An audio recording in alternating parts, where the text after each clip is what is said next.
That was early.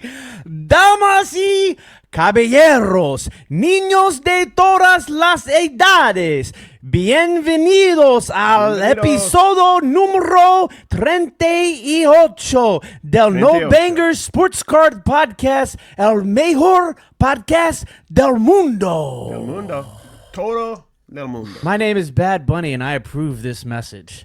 I am joined today by the illustrious co-host, Mr. Rod from Picking and Punching Cards, Cary from American Arbitrage Cards, and I am Timoteo from Over the Year Sports. Somebody said I forgot to do the guns last episode, so here we go, double guns for you. Si se puede. Someone new to click on our podcast and think it's a Spanish podcast and literally not the whole description. Everything's going to be in English, and they click on like, what is going on? I click the Spanish version. Like, thank you for that. We're have no new subscribers this week. Me and Tim can do this podcast in Spanish. Let me tell you, you can just smile, Rob. That's what people want I'm anyway. married to a Latino, so I know how to deal with Latina. Yeah, let's make you sure. don't speak Spanish, obviously. You don't know. Latina. Thank you for clarifying that. But you know what I mean. Like I'm used to getting yelled at in Spanish and just being able to function. So we'll be okay. Have you? Okay. But the real question is, have you ever been hit with a chancla? Yes. Okay. That's how you know you're really in a Spanish Hispanic family, my friend. Dude, we had some banging red snapper this weekend. Have you ever drank a drink out of a bag? Like a plastic bag. Oh yeah, that's the best. Horchata de coco. That's if you can ever find it. I once in college played slap the bag. You don't drink, but that's where you take the bag of wine out of the box. Okay, and you slap it hard again. You try to break it. If you can't break it, I just heard slap the bag at some college things, and I'm like, I'm not sure where this is going. My brain went way down Blue Mountain State. Ooh, I got my Blue Mountain State cards in the mail. Oh, you did? Yeah. You've been talking. You've been super pumped about those. Yeah, so I put those in the stash. Big shout out to Austin. I ran into Austin at the card show this weekend. He's a No Banger podcast listener, subscriber. And he gave me a card to give to Camden, which was super awesome. And then he was also talking about Blue Mountain State. He was like, man, I'm kind of thinking about getting some Blue Mountain State since I was talking to you. So he also linked me up with a buddy of his who had massive amounts of crazy cards. And I was like, I'm going to have to catch you like at a time where we can sit down and like look through these because there were some bangers in there. But there was a ton of people. Shout out to everybody. Now, remind everybody that I do have a 6-month-old baby and I forget names very easily right now. But I'm pretty sure it was, I don't want to, I feel like if I just list all the members of New Edition that I would hit like 3 out of the 5 people that Bobby Brown. Ricky. Was there a Ricky in New Edition? I think there's a Ricky. Yeah. Gosh, that's even But before no, my big time. shout out to everybody who I saw I saw Kev the Rev too. I bumped into him. But literally like 4 or 5 Spotifyers. So the Spotifyers are literally like they're a whole thing. They're a gang. So big shout out to the Spotifyers. I appreciate all the love. And you guys coming up to me and saying hello at the card show, it means a lot. And big shout out to Kev the Rev because he whispered no bangers in my ear. That's textbook. That's how it's supposed to be done. It's a good weekend. Good weekend, the card show. The dime box smashed it, bro. Smashed the dime box. I know. Dude. Listen, okay. You were pulling PBR cards out. Yes.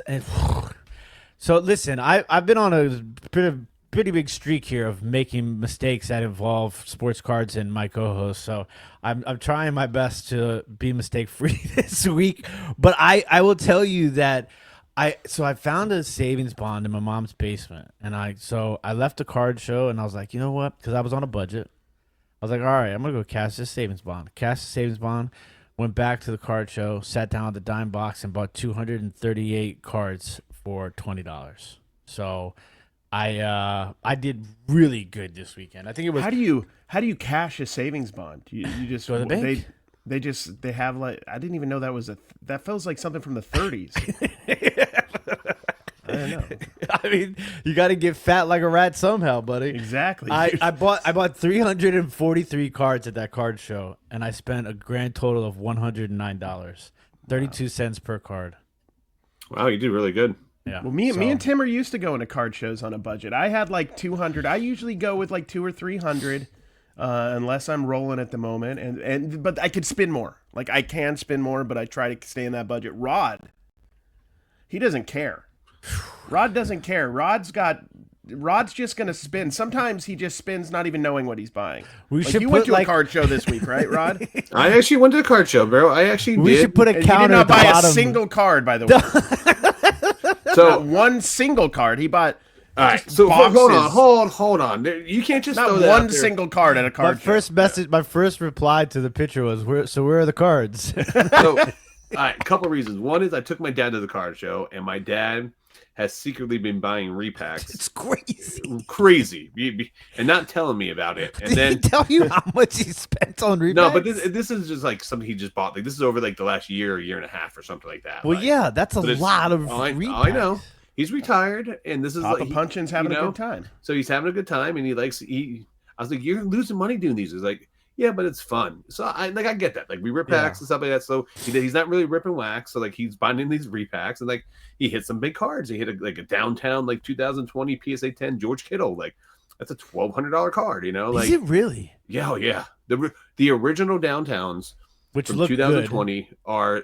First off, they look great compared to everything else. I like ice cream throw up, Colston Loveland downtown. yes.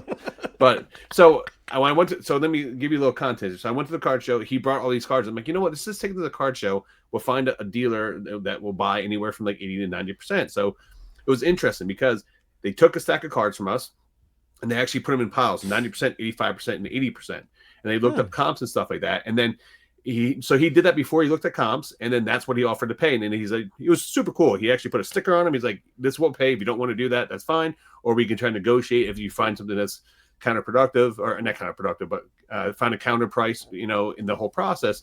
But the thing I found interesting, and I want to tell people, if you ever sell your cards at a card show to dealers, stuff like that, make sure you do your research before you go and look up the price of those cards ahead of time. Because I had a Wyatt Langford from Texas Rangers, and the guy looked up the green. The card that we had was a green sapphire to 99. He looked up the Bowman chrome green to 99, or Topps chrome green to 99, the true green, which was that one was only $100 card. The one that we looked up was a $163 card. So there's a big price of. So he actually priced the other one down. Yeah, his stuff is down a lot. Yeah. So like, so I'm going to tell you guys is like, make sure you guys know going to a card show, have a general idea of card value of this, because this way, when they do put a price on your card, because they make mistakes, because that guy baseball wasn't his main sport, and he looked up, and I made the same mistake first when I looked it up, because I saw it first, I'm like, oh, it's only $99, and then I looked, I was like, oh wait, it's not the right card, so you have to do your research. So that's part of the reason. So did you sell all the cards? Not all of them. We sold a portion of them there at that time.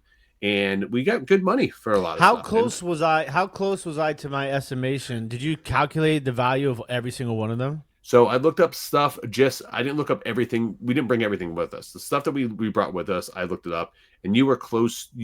I would think on overall and everything, you were within. I would say you were right on with your estimation, or maybe within 80% of it, some in that ballpark. So with it, but I would just say, just be careful. But that takes time at card shows, man, because they have to go through each one. Then you have to kind of go through, and if there's someone else waiting there. So if you're going to sell cards at a card show, number one, get there as soon as they open and go right to the dealer to try to do that. Because if you need to shop around your cards, it's going to take a process, because you may have to wait in line and stuff like that. So that takes. Don't bring David Wrights out of 5. Yeah, they hate that stuff. They hate that stuff. Don't bring your Mookie Wilson to 8 Prism. I don't know, like yellow, blue stripe or whatever. How many Mel Otts did you guys see at the card shows this week? Oh, bro, I laughed when you sent that picture of the Mel Ott. I posted the No Bangers That's IG. the thing. I'm going to start getting all these DMs on Insta and Facebook of just Mel Ott. Oh, it's going to be great. It's going to be great. People are going to sell their Mel Ott collection to you, and you'd be like, damn it, Tim. If he were alive, and there was I'm assuming he'd be like 120. I don't know. Like, if there was a 120 plus league, he would be mashing. You would have to bring in the fences a bit, and maybe not use a baseball bat. But me, on the other hand, I feel like once I get into that upper echelon of age, I could probably dominate again. It is. There's like I get what you're saying. Like when I was a kid, I bat, and I'm not going to brag, I didn't get a trophy because we didn't believe in trophies in SoCal when I was a kid. But I batted 1,000 in Little League because I was left-handed.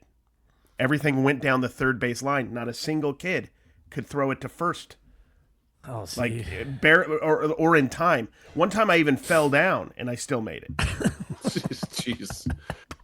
So, And they didn't let me use teas when I was 8, or I would have continued the streak. T as in like testosterone? You want to take testosterone at an 8-year-old?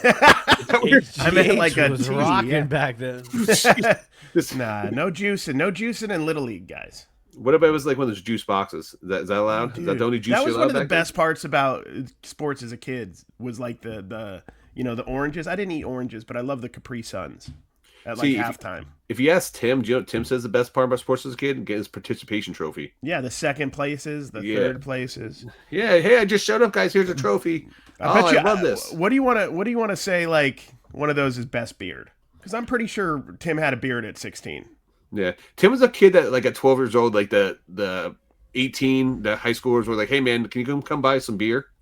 I already know what Tim looked like at 16. He had the platinum. He was rocking Eminem. He had the platinum blonde. No. He had the Janko shorts hanging. He had Jankos. He had his Stussy shirt. He had his puka necklace. He had a fake henna tribal tattoo around his bicep, which you have a real one of, Rod, right? Because I'm a man, I have a tattoo. Yes. So he had his little hacky sack in his back pocket. Exactly. Quick question. Yo-yo in the front. I will kick ass at hacky sack, by the way. Knew it. I told you. quick hacky question, sack. though. So I found 2 buybacks at the card show. For UFC? Baseball. Oh, baseball, okay. Shohei Ohtani and Aaron Judge. Do we think Aaron Judge is going to win MVP over Kyle Raleigh? Big dumper. I don't know. Do you think Shohei's going to win it over Kyle Schwarber? Yep. This is the difference. Shohei Ohtani pitches also. I know that shouldn't matter because it should matter. It should matter. Yeah. Most valuable player. All right. Yeah. I'm going to say it's big dumper a little bit because of Aaron Judge. This is my guess because of Aaron Judge fatigue, maybe.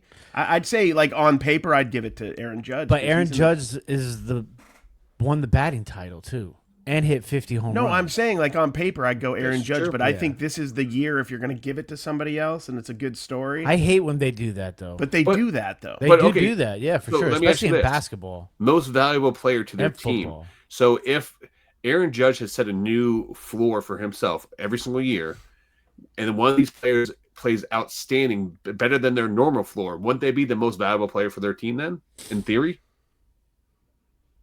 Yeah. Okay, then why would you hate when they would give to someone else then? If that's, like Kyle Raleigh this year is like, I mean, he had a floor and now he just blew that out of the water, and they're part of the reason why his team's been doing well.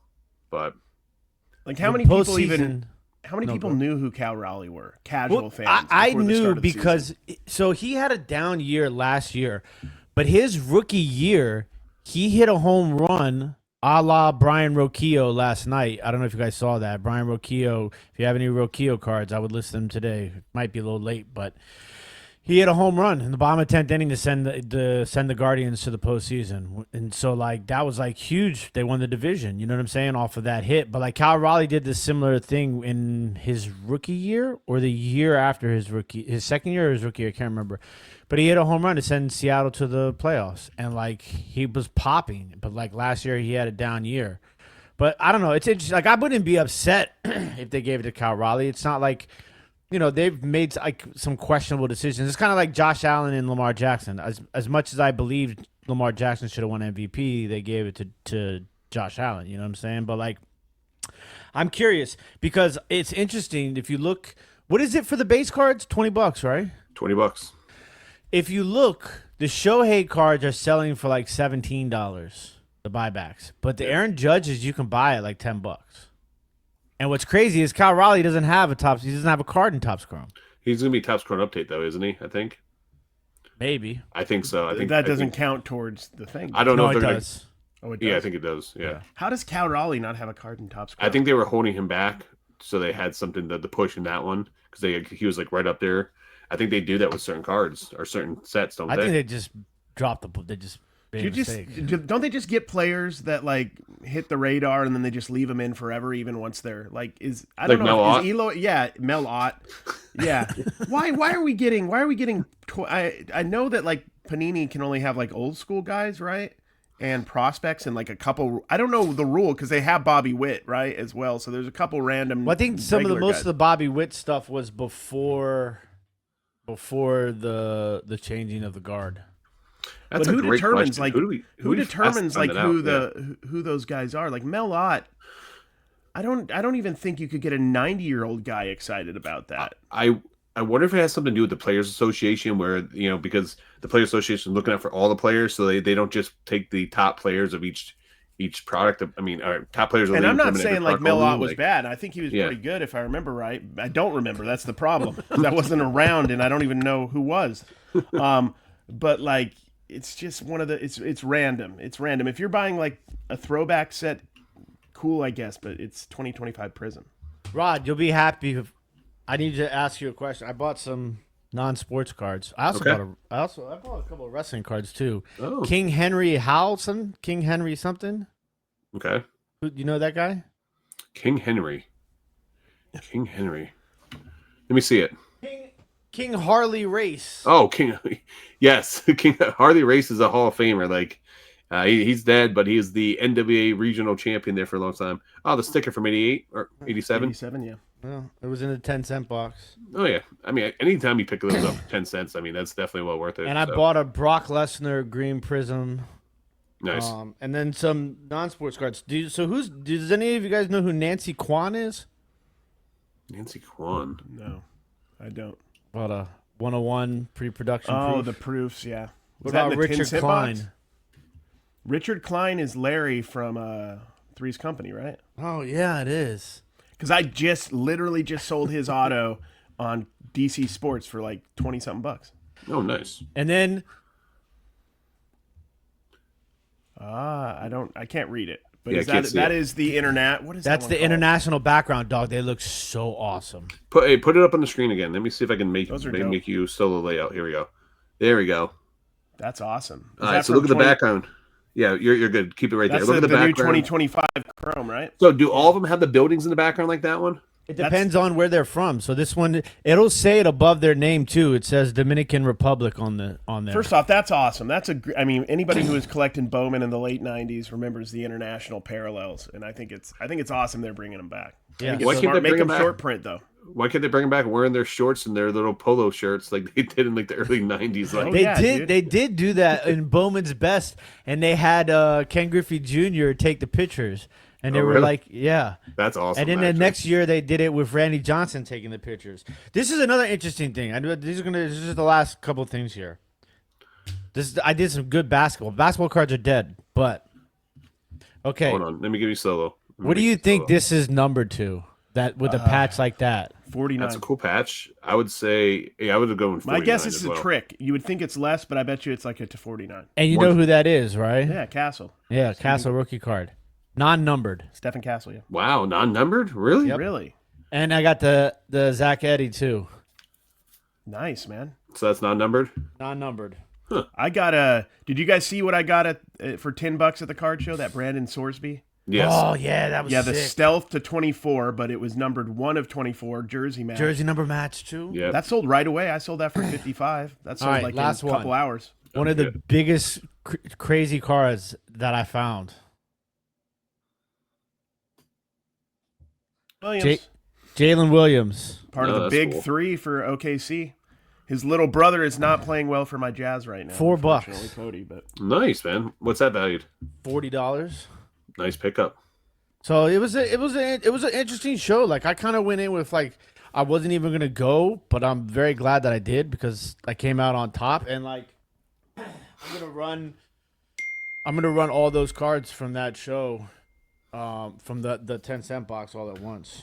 So unfortunately, when I went to my card show, so you asked me why I didn't buy any cards. Like you guys got cards because when I got to the card show, we did we're selling the cards for my dad, and then, bro, half the card show was Pokemon. It literally was like half Pokemon. Yes, yeah, and then my regular bargain box guys, like the little creatures that you carry around in the ball, but then when you got to fight, you take them out, right? And then you catch them all after that. Yeah. Yes, those little creatures, and then like the other half.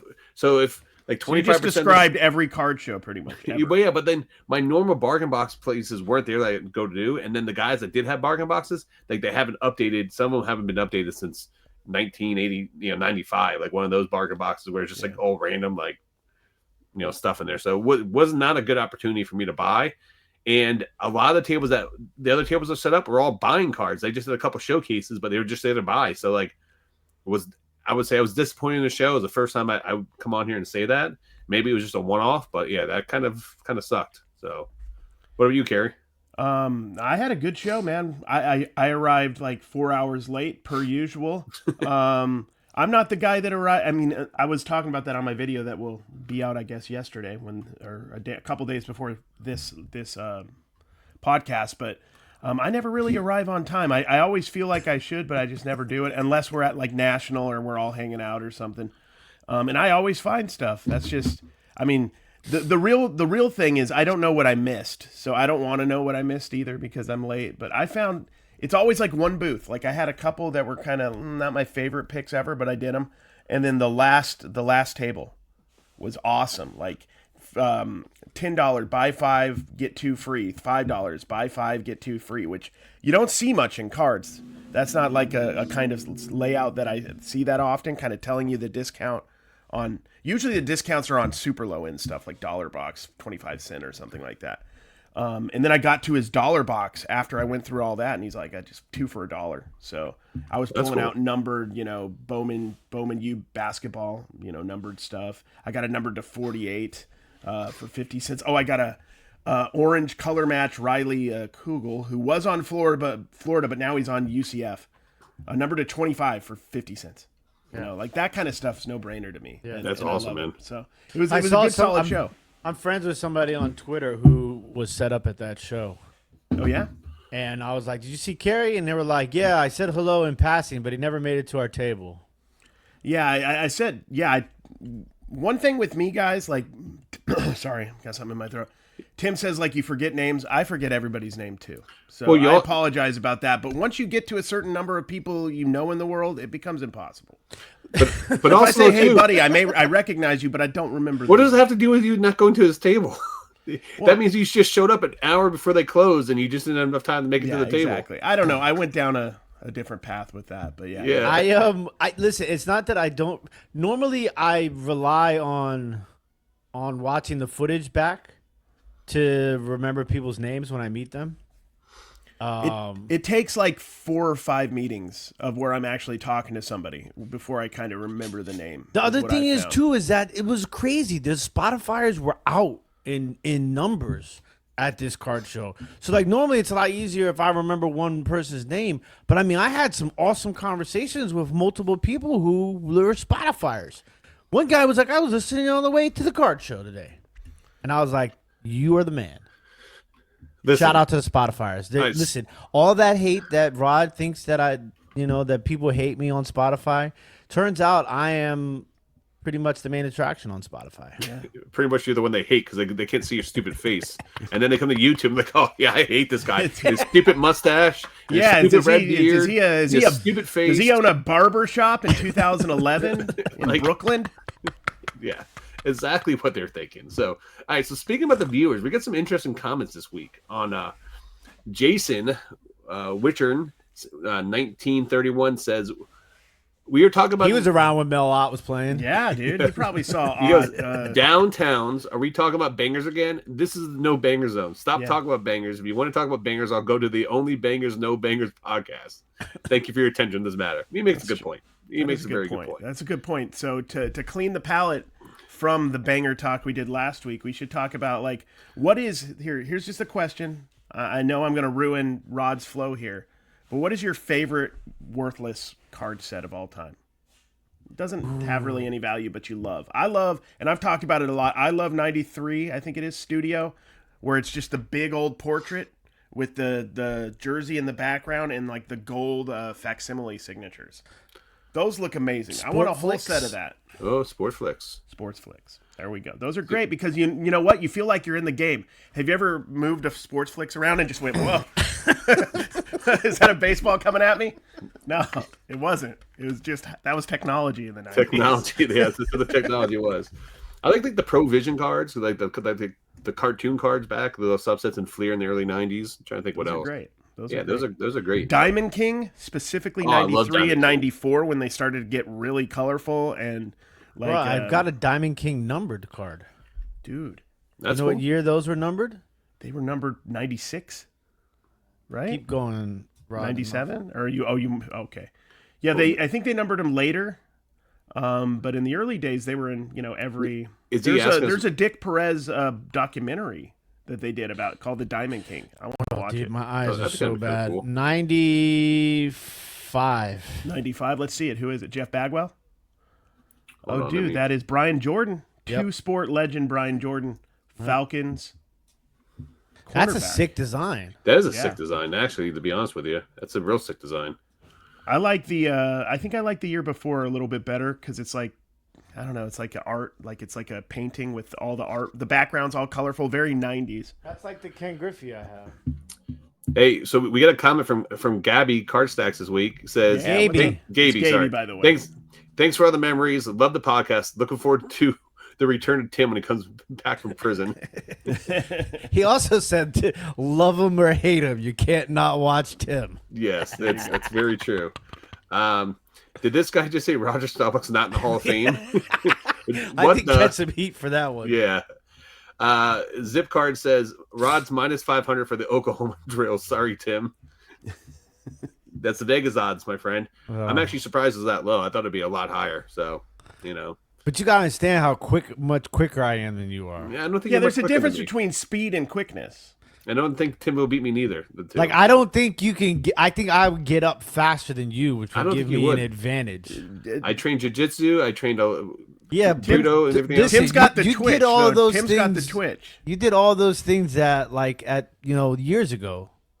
Yeah, when Tim, you were at you have a medal from Carliston 1995 State that as you a walk third around string here and show defensive this. end. Are you? Is this guy being serious right now? Like, get the hell out of here with this. He was on the Worcester Wolverines. What are you talking about? Wheaton, whatever they are. They were a big time. What were they? Little League. All right. 7-0. That's what we were. 7-0. The best comment of the week. Mike Summers says Rod's pronunciation always makes me chuckle, but you he's didn't right say about the brothers. pronunciation right. He's right about the brothers. 1954, Donald and Russell Weiner founded the company, creating Don Ross. I'm right. They're brothers. Yeah, My but mind it's was not Ross. blown. It's Russ. Don Ross. Yeah, there we go. Don Ross. Yeah. But dude, Ross, I was tomato, like, tomato. there's no possible way. I had to, so I just made that up because I say it wrong, and then I didn't realize they were actually brothers, so I just kind of did that. So it just worked out to my favor. All right. So it was real. It's a real It's thing. real. It I wasn't actually just googled it to look. Like, I was like, that's actually Shout really out did Mike. happen. Shout out Mike. There So we go. I've been That's some vindicated. baseball card history, folks. Bet you didn't expect it. Yes, I bet you didn't expect it. So Oh, speaking of baseball cards, here's my announcement. If you guys aren't members yet, become a member. There's a really good video out on Arizona Fall League, which is about ready to start here at any minute now. So make sure you guys check that out. Also, it's airing tonight, but it would actually be 2 days ago when you're watching this. It's like Twilight Zone. The minor league baseball player award shows. So go back and watch that. It'll be a good opportunity to kind of buy some cards in the offseason on some of those guys or sell. Also, postseason baseball kicks off there we go. on September 30th. So the first round, the wild card rounds are best of 3. The next round is best of 5, and then the championship rounds and the World Series are 7. So if I were you, I would look at the playoff rosters, find all your guys that are on those playoff rosters, and list those cards like immediately, because it is like prime opportunity to cash out, especially on guys who like may not be selling right then. Like, I always look back and I tell people about my Randy Arozarena. Like, I made so much money on Randy Arozarena, albeit it was during the pandemic, but it was also like he went absolutely insane during that playoff run. So like, if you have those guys on those rosters, you never know who's gonna, like, playoff baseball is so magnified, right? Like, if a guy hits, like, have you guys ever been to a playoff baseball game before? No. I've been to the World Series. Oh yeah. Yeah, Phillies versus Tampa Bay Rays in Tampa. And then the Backstreet Boys, I think, sang the... Oh, but Tampa doesn't count, really. What do you mean Tampa doesn't count? Dude, nobody shows up to their games. It was a sellout. Okay, I'm just double checking. It was game 1 of the World Series. I went to a playoff game, Orioles versus Yankees, and they struck. It was the loudest sporting event I've ever been to in my entire life. It was so insane. Like, and then you passed out the towels, and if you just like, it's like a movie scene. You like walk out from the tunnel to go to your seats, and it's just like this sea of people all screaming and waving their towels at the same time. Like, it's just maddening. But yeah, like all it takes is one guy who's batting 8th in a lineup, who's batting like 212 during the regular season, and then hits a home run to win the game. Like, and all of a sudden, those cards are just going to go crazy. I've been to a Utah Jazz playoff game. Back in the day, we used to go to a lot of playoffs. And I saw the game where, remember when the We Believe Warriors were going crazy and they won the number 8, or they were the 8th seed and they won the Mavs, I think, that year. And then they went on the second round to play the Jazz. There was a game where like Derek Fisher on the Jazz was gone. His daughter like had a surgery, something really, really traumatic and everything. But he came back like in the 3rd or 4th quarter from that, and then entered the game, and the Jazz won. I was at that game. Oh, you went to the game this weekend too, didn't you, Ron? Yes, I was at the Eagles How Bucks was that? game. Dude, it was awesome. Like, so my buddy works for the Bucks, and so he hooked up my family. We got club seats. That's why your brother was in town. That my brother flew in. My dad drove down from Pennsylvania. My brother flew in. My sister lives in the Tampa area, so we all 4 of us went to the game. It was great, man. Like, we had club seats, so. The best thing about club seats is you can walk up and hang out in the air conditioning there for a while and go back to your seats. Because it's, dude, first off, no Florida team should be playing 1 o'clock games. Dude, it was 90 degrees sitting in those stands just baking. You know what I mean? Like, it's brutal. Absolutely. Tell your brother brutal. I said what's up. I will. Him. He's a cool guy. Yeah, he liked you. He told me to tell you guys hi too. So when I just told him he's at the house now, I got to take him to the airport here in a little bit. So. But yeah, we had a blast. We ripped a bunch of cards last night, hung out. We ripped some cards the night before. So. That's I pulled the Jaden Daniels star out of the optic, so out of the retail box, which is kind of cool. So pay for my retail box. But other than that, by the way, we got some new members. No way. We got some new members, man. How many?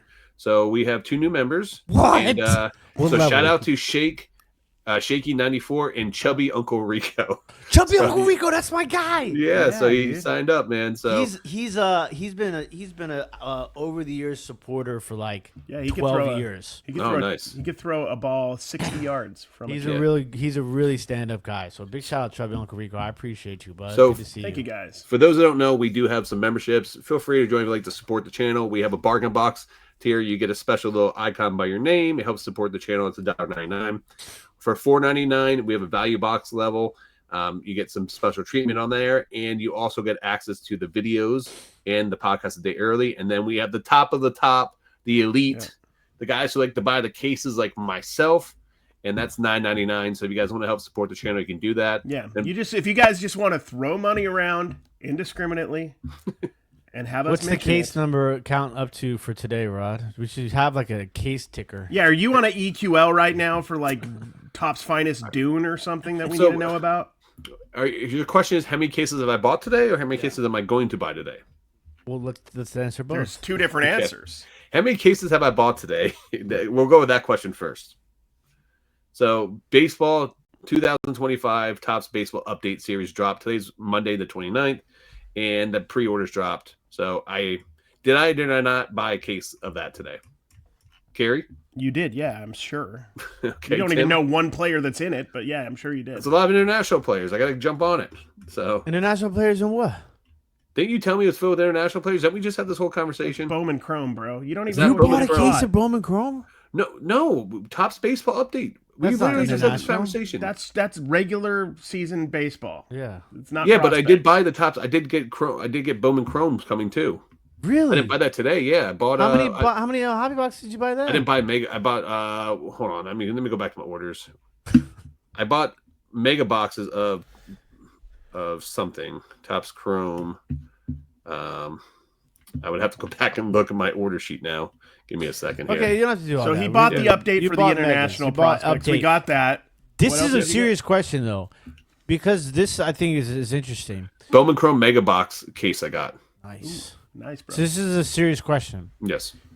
What is the price difference? Because I know you are on these a lot for the EQLs and the pre-orders. Well, EQL is a pre-order, and the actual day of release. What was the price difference in SpongeBob from the pre-order to release today? I don't know. I didn't. SpongeBob's release isn't today. It's Wednesday, so I don't know the full. I would have to go back and look. I was not able to get a SpongeBob, but I can give you an example. So something I did buy on pre-order, which was Baseball Top Series 1, Baseball Top Series 2. I think they were $89.99 on pre-order for a hobby box. And then at the time of release, which is a couple weeks later, they're like $119 or $129 a box. I just love that we're like all 40-year-old guys talking about a SpongeBob drop. I'm talking about baseball right now. The baseball, not SpongeBob. Shout out to Rod. Rod pulled a Tim the Taylor Toolman. Yeah. On Dibdit Cards. Yeah. Buzz Lightyear. But a Buzz Lightyear. Bro, hold on. So you guys are out there, buy mega boxes of Disney. I've opened up 6 mega boxes. Well, one I was in a break. But I pulled the Tim Allen Buzz Lightyear. Then I had my wife open her first mega box ever. She's never gotten the cards, doesn't like cards. But since Disney, I was trying hey, this would be a good way for us to connect. Would you like to open? She's like, sure. So she's like, oh, the princesses. She pulls a freaking Gaston from Beauty and the Beast, autographed, Luke Evans, live action out of 25. She literally pulls it out of the freaking box. So we pulled that out. And then I bought into a break on Dibdit Cards. And I hit the, what did we hit? We had another Beauty and the Beast card, I think. I would have to double check, go back and look now. Go back and look through my pictures. I'm trying to think what it was. It was Beauty and the Beast. It was Dan Stevens as the Beast. So we hit that at a break off Dibdit Cards. $10 a pack and pulled the auto, which was nice. So the mega box have been hitting. That's 3 autos at a mega box. I think that's the 6 or 7. How much the megas cost? $69.99. God damn! No, they're just gonna keep pushing them up, man. Keep $70. But you get 15 packs in it. So it's almost like, but a hobby box you get 20 packs. Don't you? And like a regular. I will say this: if you're getting 15 packs and it's 70, at that point, I feel like it's like a low end hobby. You're right, and with pretty much with no guarantees. With no guarantees. Well, you get guaranteed 4 parallels, 4 diamond parallels. Oh, you get 4 parallels, Tim. Eat your words, buddy.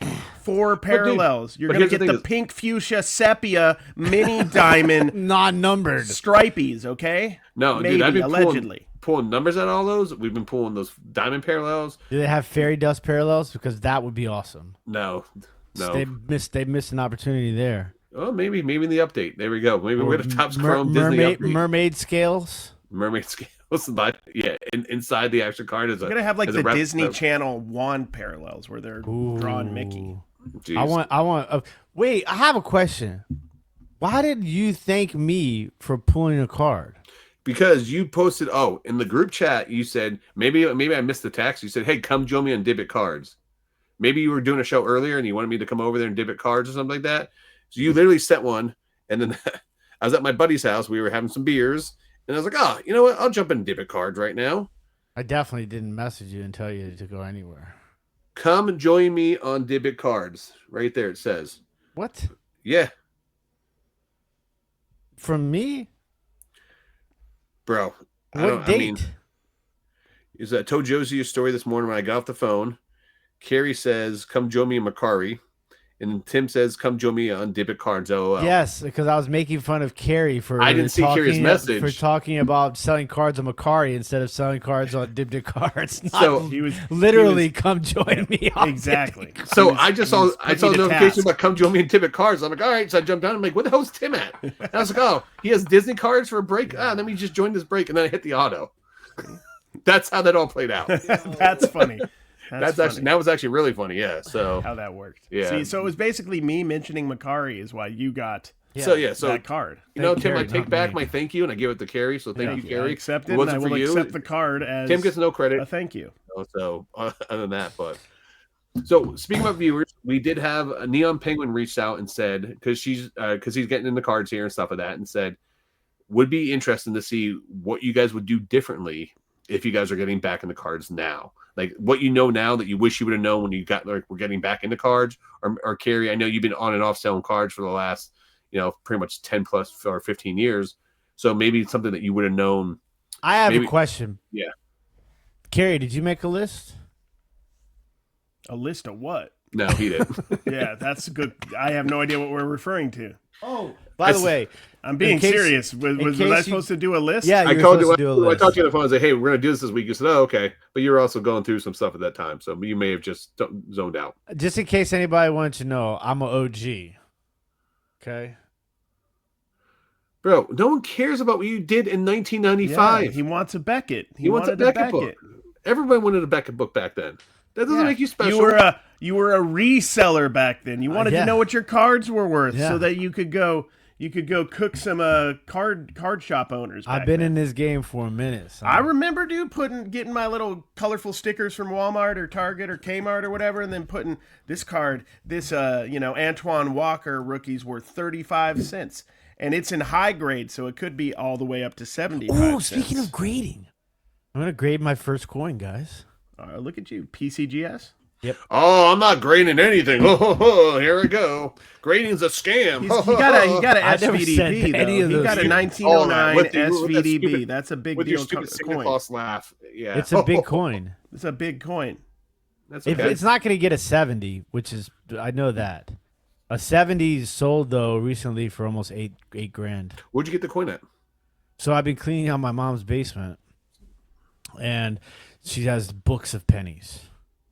And so I was like, I know some of these pennies are probably worth money. So then I did a little research, and I was like, okay.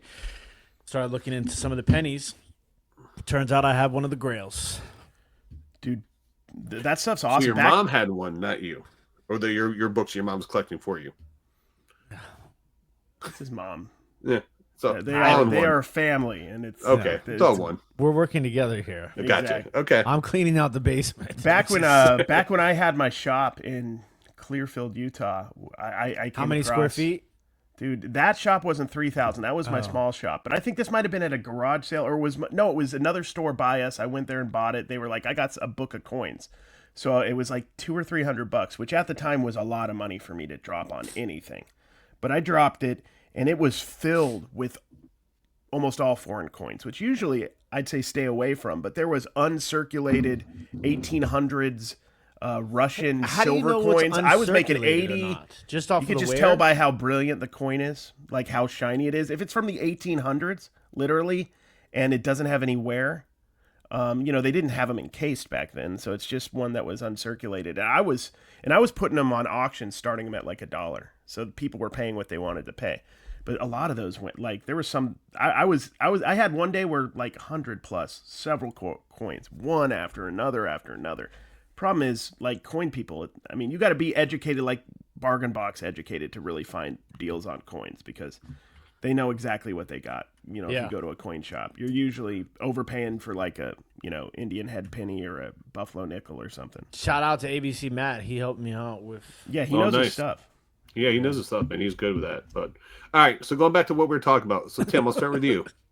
What would you have done differently? What's one thing you would have done differently? So we're gonna go in like a circle here. Yeah, let's go in a little circle. We'll just round robin it around because I mean we all probably have multiple things. I made a list. You made a list. You're gonna check it twice. Yeah. All right, just start with one. Okay. Because a lot of these are gonna be crossovers for a lot of us. Yeah, I know. That's what I'm saying. That's why we're gonna start with one. I'm gonna try and take ones that I don't think you guys have. My first thing is gonna be Bowman. I wish I knew about Bowman out the gate. Like I didn't, just baseball in general or everything across the board. Well, at that point in time when I got back into the hobby in like 2019-ish, there was only Bowman baseball. There was no Bowman football at that point. Bowman football didn't come around until 2021. College Bowman football. Like I knew what Bowman was back in the day, but when they started doing Bowman prospecting, that was at the time when I was out of the hobby. So, like, I didn't know how important a first Bowman card was. Like, I would have been buying more Bowman during the early 2020s. You know what I'm saying? Okay. I didn't realize the potential in baseball prospecting. Like, I was more like, okay, I need Luis Robert. You know what I'm saying? Like at that point in time, like Bo Bichette and Yordan Alvarez, like that's what I was looking at when I was looking at, because I was doing more basketball and football when I first got back into the hobby, and obviously that's shifted now towards baseball because I learned about Bowman. So I wish I would have known more about Bowman early in, because 2019, 2020, you know what I'm saying? Like even like 2017, like the Ronald Acuna Juniors, the Tatises, the Sotos, like those sort of Bowman cards. Oh my God, like those are like even Shohei Ohtani. Shohei Ohtani's Bowman. Oh, I could have been in on that. You know what I'm saying? Like imagine. Do you know how much a box of Sapphire sells for with Ohtani's rookie in it? But here's the thing, dude. Like you look back in the past and say, I wish I would have bought this and that. You go back in the past and you're buying that. You also end up, buying 2022 Topps Chrome baseball or whatever as well, which didn't age well. I mean, there's certain ones that don't age well. So. It's not necessarily just like I wish I would have bought those guys. More so like I wish I would have known about the extensiveness of the product of Bowman, all the different Bowmans, because I would have probably been more into baseball cards earlier on, which would have potentially led to, a completely different path that I took in sports cards. So that's one of the big things I wish I would have known about early on was how important Bowman is to baseball. Okay. What about you, Cary? I'd say this. So I have been selling cards off and on since the 90s. I mean, I would do lots on eBay. I did a couple in the late 2000s. During the 2010s, I sold a lot of cards. Not a ton, but definitely over the years, I sold many. And what I wish I would have done is simple. I wish I would have went to card shows from the get. That was on my list. I did not go to card shows. I don't know if I went to a single card show between 1998, when I sold at one, to 2020, 21. My whole card experience in between that time was going to Kmart, going to Walmart, basically what you see on my channel, opening stuff and buying on eBay or flipping on eBay, finding on eBay, or going to yard sales or flea markets. Like in 2015, 16, 17, 18, I had a guy at the flea market who had some collections he was going through. And I every week, it seemed like I would find 03, 04 LeBron James, bazooka rookies, low-end LeBron James stuff. I'd get them for $2-3, and I would sell them for 18 to 25. This was before the boom, before that went up, and it might be back down to that price again. I'm not sure. But I wish I would have been digging sooner. My whole extensive knowledge, like I went through the Andrew Benintendi Bowman first stuff in 15, Alex Bregman. I pulled a Jason Tatum silver prism, from a box I bought in 2018, I think, or 17. So I was opening that stuff, but I wish I was grinding in the bargain boxes at that point. Because if you're starting and you want to actually make a living at doing this, I think that is the baseline education that you should have. Go through there, start with the bargain boxes. You could become all in like me and Tim and make that the main part of your business. Or you can move on to other stuff, just flip downtowns, whatever you want to do, honestly, jokes aside. But get in the bargain boxes, because that's how you learn. You go, why is this card this way? And then you look it up, or you ask questions. You talk to the people standing next to you at the bargain boxes. You learn. It's like That's the water good. cooler. So, Rod, is that a camo hat? Oh, or is that your arm? What? That's his. That's his arm. Yeah, it's okay. his debatably weird. It's called a man with a tattoo. muscle. So sorry. I know that may be tough for you to understand. Do you have barbed wire in the other one? I do. Yes. Do you really? Wait, my do you have the 3 Asian letters somewhere? Did you get these? Did you get these when you were 13 in 1997? I got that when I was 17. Oh, did you get them when you were at Tarleton State? No, I didn't go to Charleston State. Dude, what would I have gotten at 17? So it would have been 2001. Been in Utah or something. I would have got like a dashboard confessional tattoo. Would that have aged well? As a tramp stamp. I used to want to get $100 bills on fire on my arms, and then underneath of it is say "money ain't a thing." That's awesome. Dude, That's funny. Glad I didn't do that. As you're digging, that would have been great images, like digging through with those tattoos. Yeah, oh my god, that'd been funny. For me, I'm gonna carry on. Mine's actually gonna piggyback off yours. I wish I would have understand licensed versus non-licensed earlier. Because when I would dig through bargain boxes, I was like, oh man, I'm getting this card so cheap. Not realizing that it was unlicensed, and how like baseball Topps had baseball license and Panini had all the other licensing, and like I would go to the store and I'd buy product. And I was thinking, because you couldn't really find product, I want to open stuff up, because when you first get in the hobby, like you would open up products. So I was buying the cheapest stuff at the store, not realizing because it was so cheap, because no one was buying it because it was unlicensed. So I made that mistake at the very beginning. Now, granted, you can make money off all the unlicensed stuff. You just have to be smart about it. And I wasn't smart about it. I was just buying it because it was either a superstar or a rookie that was unlicensed, and it wasn't bringing the same amount of money as when I was selling those flipping cards as a licensed card was. So I wish I would have known that earlier before buying it and learning that the hard way. All right, next up for me is going to be, I wish I would have learned the cycle of selling. I wish I would have learned more about selling fast. That was on my list. And as opposed of investing. Because in reality, like if you're investing in sports cards, it's got to be Jordans. It's got to be vintage stuff. Mickey Mantle. It's got to be Tom Brady. You know, like Kobe. Yeah, those are investing. Chronicles Zion Williamson rookie card is not an investment. But when I was buying them and I was going to Walmart at 6 a.m. during COVID, and I was ripping open Chronicles boxes and I was stacking up all these Zions and Jaws, and I was like, I am about ready to be rich. And then I didn't sell those cards, and eventually they all basically went to like nothing. But I did go back and I had some Ja Morants with Young Dolph, rest in peace, and I had some of those cards left over, and those ended up selling for pretty good money. But like, I should have sold all my Zions and Jaws and Justin Herberts and Joe Burrows and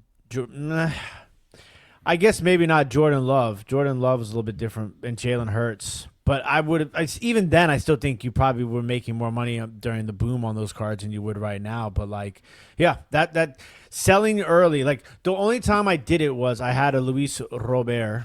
I hit a redemption auto in a retail pack in the car parking lot garage of Walmart, and I sold that immediately for like, I think I sold it for like somewhere between $300 and $500.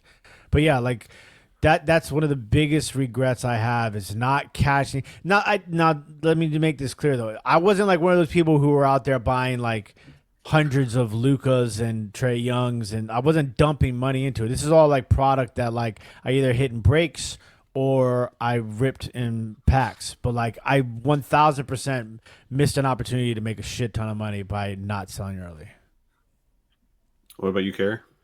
Got another one? I'd say this is kind of adjacent to getting into selling cards, because I think it's, for a lot of people, like an important part of the journey of selling cards is I wish I would have started social media earlier Me too. in general. Because I started in 2019, November, with my American Arbitrage page. My first video, if you go look at my other page, is how to sell sports cards. Video number 1. And that stuff, so it's twofold. First off, that first year I was doing American Arbitrage 2020 during the pandemic, the videos that did the best for me were my card videos at that time. And I decided to kind of pull back from those because I wanted to be in the garage sale space a little bit more and be taken serious there. So I just stopped doing card videos until I started my own card page. And one is, maybe I should have just turned that channel into a card channel, possibly. But I wish I would have started in 12, 13, 14, 15. I was the guy watching, I believe it was Sports Card Radio at the National in 15, 16, 17, just walking around. He was barely talking. I think it was Sports Card Radio. And he would go by like Dave and Adams. And I would geek the heck out about like looking at the prices of the boxes. I'm like, that's so much cheaper than online right now. And I want to open that, and I want to open that. And I wish I would have got involved on Instagram. I mean, like, even if you guys don't want to do video or anything, getting involved in Instagram, making connections, not just for business, but just friendships. Mm-hmm. You know, just like meet people that are like-minded, so you can sit here and let's be honest. This is a nonsense podcast, right? And we could just have fun with it. Yeah. Just have some guys you can talk. I'm teasing. Tim seems offended. I'm playing. Like, Tim is a walking nonsense. So we can talk. We can. I was playing. That's just. I was seeing if I'm not. He's walking nonsense. All right. Just no, but like we could just talk about whatever we want, sports card wise, and obviously we're friends from the picking world as well, like garage sales and everything. But I think that means a lot. That makes this one of the best parts about this is. It sounds so corny. It's not about the money you make. It's about the friendships you make along the way. Well, also too, though, that also helps you tremendously, because like as your social media grows, you'll find people like that are liking the similar stuff that you do that may have more knowledge than you. So now you have someone to reach out to. But also too, Tim. like I've learned seen a lot from Tim. Yeah, I've seen you post your cards up on your story and sell them as well. So like that's another avenue to sell. So that's definitely a big one. I would say for me, and this is something I started incorporating when I do my breaks, is knowing the checklist. I can't tell you how many times I bought in a product. I bought product at stores and not knowing what potentially I could get from those, or thinking that, hey, the rookie's in here, and then realize that he's in the update set or something else because I didn't look at the checklist before buying product or buying the breaks. There's times I've, and Tim, I think you can attest to this too, where people have run breaks on whatnot, and there's sell teams where teams don't even have cards in the actual break. So people are buying this blind because they didn't do their research or know what's going on there, and they're missing out. Or for example, like Dallas Cowboys last year were a crappy team in breaks for the optic, but if you realize that they had one of the biggest hits to hit a downtown or an uptown, that was a value buy. So like knowing the checklist, not just for buying product at the store, but also help me dig through bargain boxes. Because when I know, hey, this is a super short print or this is a short print, now when I find those cards in bargain boxes, what they look just a normal card, hey, now I know because I did my research on the checklist. So I think that was something that's something I just incorporated probably in the last year, and has made a big difference. So I'm kind of almost going to piggyback off of that a little bit and like combine a couple. Yeah. So retail versus hobby. There's a good one. Okay. Like knowing the big differences between retail and hobby, because I think that that's a major thing. And it's kind of evolved a lot too since over the last, 5-6 years. But understanding what the differences are between retail and hobby, and that kind of goes into checklists too, like knowing what you can get in a retail and what you can't get in a retail versus what you can get and can't get in a hobby. Because when I first got back into the hobby, I didn't know what hobby boxes were until I started buying into breaks. Because all I knew was, we got to go to Walmart, and just Zion and Mosaic, and you know what I'm saying? Like that stuff was crazy. I mean, we were buying blaster boxes for I want to say they were like $30. Like, so I'm pretty sure hangers were 15, blasters were 30, and megas were like 40 or 50. I don't even think blasters were $30. I bet you they were 20. Speaking of buying hobby boxes, I just bought 2 cases of Bowman U football. Let's go. Yes. Nice.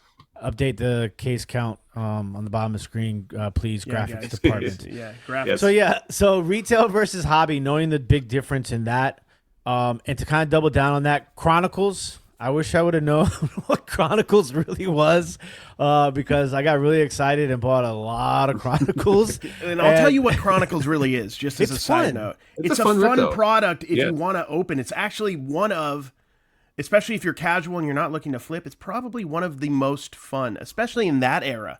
Like I remember opening like a baseball one in 2021 and not really 100% even understanding what Chronicles was either. And I'd be like, there's an acetate card, and then there's like a chromium card. And they're all rookies. And they're all like tons of rookies. It is it's not a valuable flip set, but it is a blast if you're just doing it for the love of the game. You know. And then to kind of round out this whole thing together is realizing that, and for those of you that are listening on Spotify, I want you to make sure that you know that I'm using air quotes currently. Yes. Okay. We should have a sound effect for air quotes so that they audibly can understand what we're doing. Somebody said that I'm a human soundboard. So okay. Do it, and I'll do the same. Bing, bing. Those are air quotes and the sound effect that goes with it. Knowing that base cards and second year cards have absolutely everybody started talking about value. Dude, this is a second year prism of Bradley Beal. Get in on this.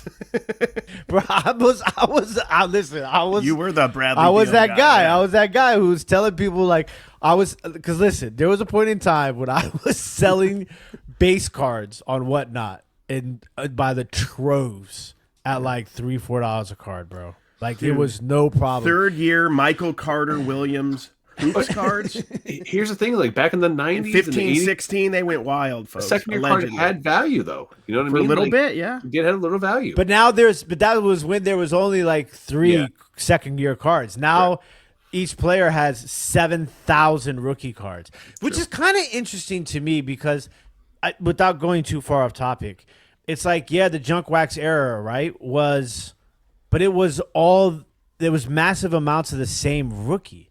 Yeah. But like now it's like, it's not that there's necessarily massive amounts of the same rookie. It's more so that there's massive different rookies of the same player. So it's interesting. Can I sidetrack us just a little bit? There's something I want to talk about and we'll go back to this. There's something I want to talk about.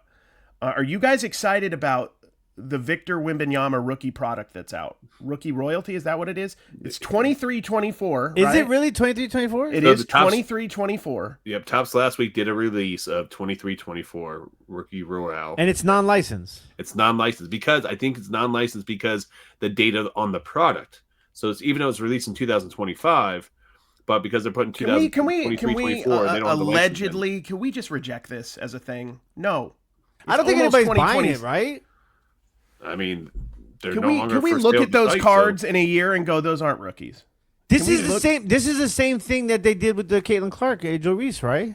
It's the same concept of the product. Thing, like we're kind of used to them doing it the next year a little bit, but this is almost a full 2 years from the end of the 3 years from the beginning of, I don't know, 2 years, whatever it is. It's ridiculous. I understand why they're doing it, but you can't. You have reached the point where you can no longer milk Victor Wembanyama's rookies. Yeah, but baseball's been doing it for years, because you would have like a Bowman rookie, like, and that's different, bro. Oh yeah, you're missing a lot of nuance there. Yeah. They're Punchy. Okay, these are different years, and they're still prospects in those years. Yeah, and they don't have rookie card logos. Exactly. I don't think these have rookie card logos on them, though, if I'm not mistaken. Pretty sure they do. Let me look. When I looked at it, I don't think it has a rookie card logo, because they're like patch cards and other stuff. So, okay. So back to me. Totally forgot. I literally just had one I was going to do, and now I just totally forgot. I didn't even do mine. I just railed, but you can go on. I'll do mine. No, go ahead. Do yours. No, I need to prove that these have rookie card logos, but I'll talk about mine. This is what I wish I would have done. And it's something I've always been pretty good at, I feel like, but I wish I would have went harder core. I wish I would have studied more. One of my favorite things about cards, hands down, is it feeds curiosity. Like, I love going through bargain boxes and learning. I love when Tim's pulling out a PBR card for 10 cents and finding out it's worth $25. Like, that stuff gets me hyped up. That's my favorite part. And I wish, not just been curious, because I've always been curious in bargain boxes and look stuff up. I wish, and I've started doing this more with baseball, I wish I would have followed the top 100 more earlier. I wish I would have been looking at mock drafts, not to speculate necessarily, but to just know who could be overlooked in these bargain boxes that already have value. You know, I'm all about arbitrage. So who is the guy in Leaf is a good example of this. Who's Jared Curtis in this year's Leaf? You know, the guy who's going to Georgia that you might have been able to find for $1, $2, $5. I think I did in that range, you know, a while back. And then he was a top high school guy. People opening Leaf are looking for the big guys, Lenora Sellers or whoever is in this year's, and they're not paying attention to the people they haven't heard of.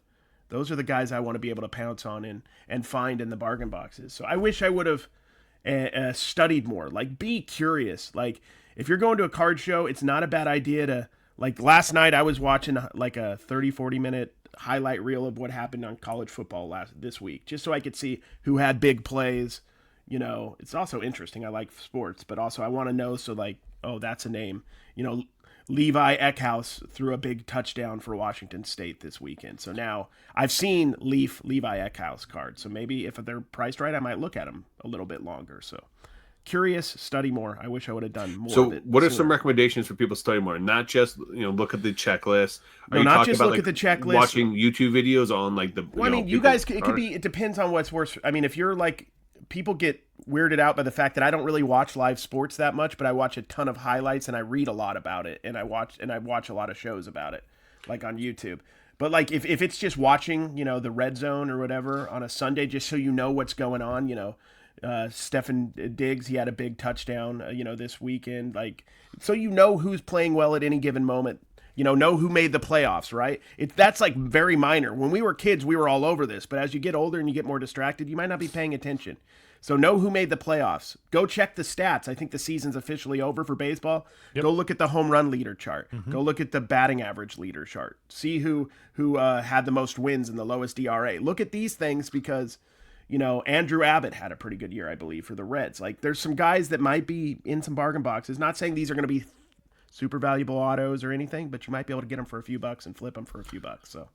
So Rod, did you do yours? No, I didn't do mine. So I'll do mine now. So this is something I actually have told Tim and Cary I wish they would do more of, and something that I wish that I would have done sooner is take more chances, because they, like as you start getting more confident and as you start digging through the bargain boxes and the value boxes, you have an opportunity sometimes to move up and buy some bigger cards from time to time. And it could be a bigger card, maybe a $50 card, a $100 card, or 150, whatever it is. And I would say, like, I made some really good buys this year, taking chances on stuff. I was a little nervous, especially spending, $1,500 on an Aaron Judge, Bowman, first Bowman auto, and then flipping it for $2,200. Like, I've done like some good stuff like that throughout the year, but also too, like, I was nervous about that, and that normally I wouldn't have taken that chance, but I had the confidence to do that. So I would say, to level up your game, don't be afraid to take chances with that. On the side note on that, though, is don't buy collections and other stuff without knowing where to sell it. Because I had made that mistake in the past where I bought a collection. And I'm like, okay, I got this collection, I got this great deal. Now, wait, what is my plan to sell this? So people that try to level up and try to level up their game, then they don't have a plan, and then they get overwhelmed with it. So don't take on too much you can't handle, but also too, don't be afraid to take those chances to buy a collection or do something, but just know where you're going to move it before you buy it. If it's a quick flip, just buying it and then taking it to another dealer and just making $100 on it, $200 on it, but don't be afraid to make those deals. So this one's going to shock some people. Oh. I wish I would have learned about grading and taking it a little bit more serious early on. Now, some people may say, well, that's probably the worst time to do that because of everything that happened with PSA, during when I got back into the hobby was right before, I guess I would have had maybe like 6 months to a year before like it got really bad. But I wish I would have understood the significance of it on the larger scale within the hobby, right? Interesting. I like that. Because obviously I don't grade. And I'm not one of those people that necessarily thinks that grading is a scam. That's why I said that earlier when you were like, "Oh, I thought you said grade." I don't think grading is a scam. I think that there are certain aspects of grading that I do not like, and I think like bother me. But I would be naive to think that that grading isn't a huge part of the hobby, right? And I don't necessarily have to be a part of that hobby, and I don't necessarily need to pump that part of the hobby.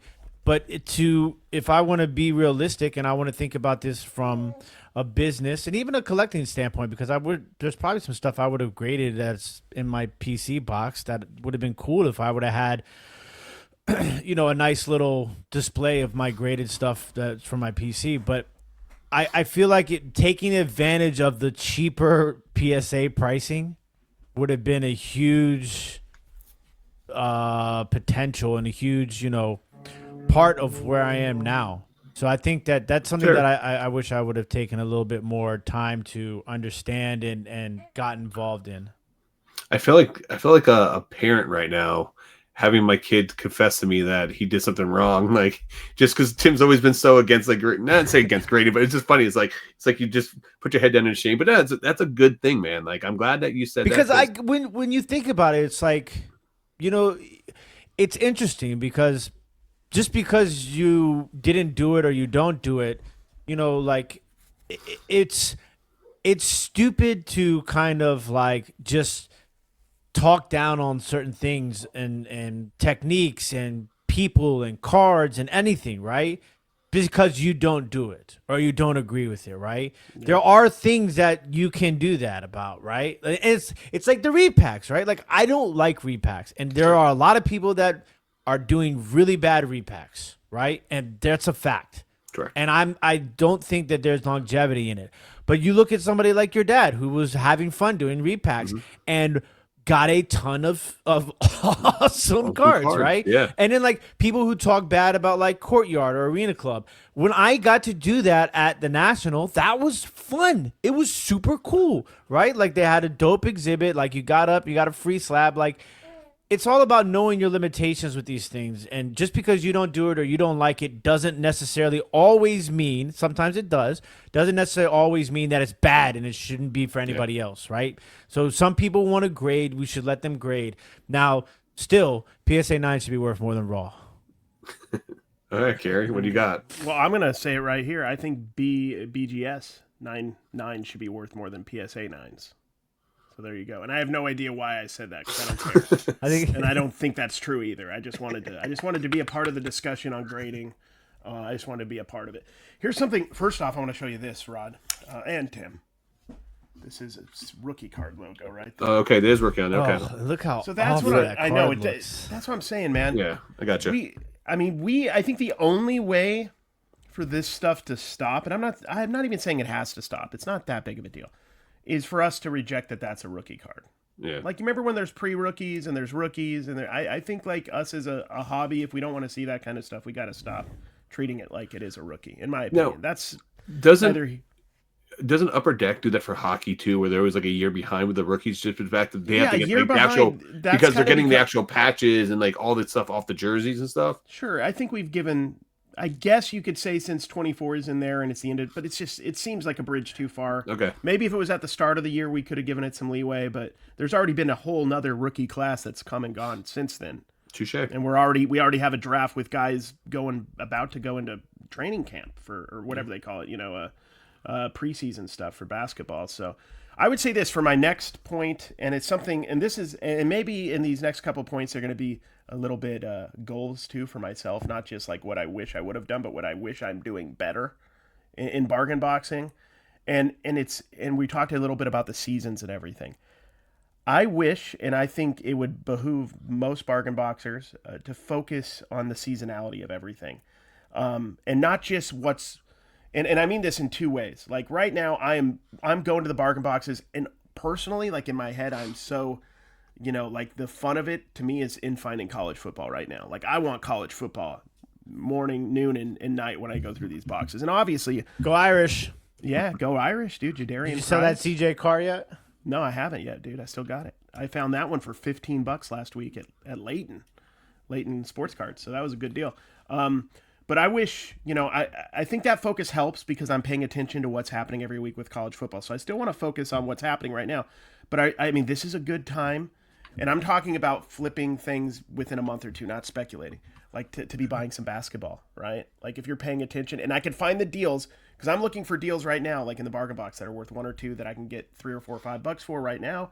And possibly they could go up a little, in the next month or two. That's what I'm looking for. So I wish I was superbly disciplined in focusing on not just what's in season, but what's off season, and I could get at a good price, if that makes sense. So basketball, maybe hockey right now. There's certain sports, any time of the year. Like if you bought football, right, in February or March, and then you sold it in August, that I wish I was a little bit more thoughtful on that. But in March, I'm like so excited about baseball. That's all I can think about sometimes when I'm in the bargain boxes and I'm just not as focused on other sports. And I think if I was more disciplined, it would help for sure. And I think that helps everybody who's bargain boxing. I wish I would have learned about non-sport stuff sooner, because one thing that I realized that from doing sports breaks to non-sports breaks, from buying and ripping a ton of non-sports cards to selling non-sports cards, is that there are more collectors in, say, Disney, Star Wars, non-sport, Marvel, wrestling sport, but than anything else That's out there. Debatable at best. Yeah, okay, yeah. I had to throw that in there, but because what I would say is like people liked how the card looked. They didn't care that it was a number, didn't care it was a parallel, they didn't care about it. Where sports stuff, it was strictly like a business transaction. When it came to non-sports stuff, people were just buying it because they liked the character, or it was something they personally had a personal attachment to. And I found more collectors than non-collectors, and just flippers in non-sports stuff. What was a power play, let's say in 2020 in non-sports? Was there a power play that we might have missed out on in 2020? I was thinking F1, but that's a sport. Yeah. And that was Allegedly. 21, I think. Yeah. I mean, I could drive a car too, so just saying. I don't know. That's a good question. Well, Pokemon went crazy, didn't it? Ooh, With the first edition stuff. That's it. That's the There it one. That's the And it number was one so on high the then. list. I wonder what is the market comparably from 2020 to 25 because it's hot still. I wish I would have learned Magic, about too. Pokemon. Yes. That's because there was people in. I remember this clearly now, vividly. There were people in line at Walmart that didn't want the sports cards. They only wanted the Pokemon. And then, like, I was like, nah, I don't want anything to do with that. Old man yelling at the clouds. I will say that though. I will say this, and this is kind of going against what I've said in general. I wish I would let go of some things that I know I'm never going to have interest to learn as well. I want to learn everything sports related, but I don't know if there's ever going to be a time where I'm going to be able to maintain the high level of interest and determination it would take for a 41-year-old to learn the Pokemon game. I don't know if I have it in me. So rather than dabble, I'm going to do the garage sale model if I find a book, right? And it's just so greatly priced. And I know I want to be educated enough to be dangerous in those situations, but I don't know if I can grind them. There is no bargain boxes, right? They say for Pokemon. So I don't know exactly how to do that. So I'm cool with letting that go and just being casual personally. It's the tough thing is that you go to sports car shows and you watch it just slowly start taking over the show and then you watch a lot of people into it and you see the money people are making. It's hard not to want to get into it, so like Tim, I think that's where it comes in, like where all of us this is a business and this is what we do for a living. I mean, I'm full-time content creation, sports cards, and other stuff that I sell, but there comes a point where there's what you love too. And like, if I'm not into it, I'm not going to do what it takes to make the money in it. So why bother? Cary has the worst poker face. So if you ever see Cary do a show, and this is not me crapping on you or anything, Cary, we've already talked about this multiple times. Like you've tried to do a break or something else in the past over the years. And you've said like, I wasn't into that. It wasn't my thing. I tried doing it, but it was almost like you just tried to spread yourself too thin also too. And that goes to the reverse side of things. Like, don't spread yourself too thin. Like Cary just said, like I've done that as well. Like I made a mistake where I bought a ton of hockey stuff and then I spend more time looking up every single hockey card because I have no idea of any of these players are. Study more and dig deep in the areas that you're passionate about. Now that could be every sport. Like, I mean, if I start seeing some PBR, like professional bull race riding stuff, I'm going to get into that. But I'm also not going to spend a lot of off time worrying about it because I'm not going to see it that much. But like, if hockey would work for you, Rod, if like you got really into it, right? You're like, I'm going to, maybe this would work. Like if you're going to some games or you're starting to pay attention to it, then it naturally happens. Yeah. But pushing yourself when you have a moderate to low interest, I think is a recipe for you wasting time that you could be using to become better at what you're passionate about. So yeah, I think that you hit the nail on the head. So, all right, guys. Well, you guys have any final words for tonight's show? Camden? Oh, don't forget to come check us out Wednesday. Cary, you got your phone fixed? Yeah, no, I'm good. Wait, no, Wednesday, I might need to reschedule it because Wednesday there's a Disney World thing. Oh, my gosh. Can we do Thursday? Can we do Thursday? Is that a big deal? Thursday Night Football. It's tough to go live on Thursdays. Okay. We'll figure it out. But listen, everybody tell in the comment section that Cary needs to go to no more Mickey Mouse orgies, okay? But dude, I've been going a lot to Disney lately. I bet you have. All right. But no, hey, I will be doing a football break. It's going to be, we're doing Select 2023, Select 2024, Don Russ Elite 2025. We're doing We're doing a massive football break, guys. Random teams. I allowed you guys to trade your team $16 buy-in. So come hang out on Wednesday night. We are going to sell it out, and I'll put a link down in the description down below, guys. Come check out with me and Cary and Tim. Well, Cary won't be there, but Tim will probably go on earlier, do some cards, maybe. So can I just say, look how big this baby is. Look how big his feet are. Look at that. Bigfoot. This kid is 7 months. Look at how big he is. Tim, that's what an elite athlete should look like at 7 months. Not compared to what your baby dude, he's gonna were. I give it 3 years before he has more trophies and medals than you. He's actually winning stuff. Not like first place trophies and medals. Yes. Kim. So, all right, get it in, guys. All right, Camden. Here we go, bud. Come on, Camden. Put your hand in. All right. No bangers on 3. 1, 2, 3. No bangers. There we go. You better have done it, guys.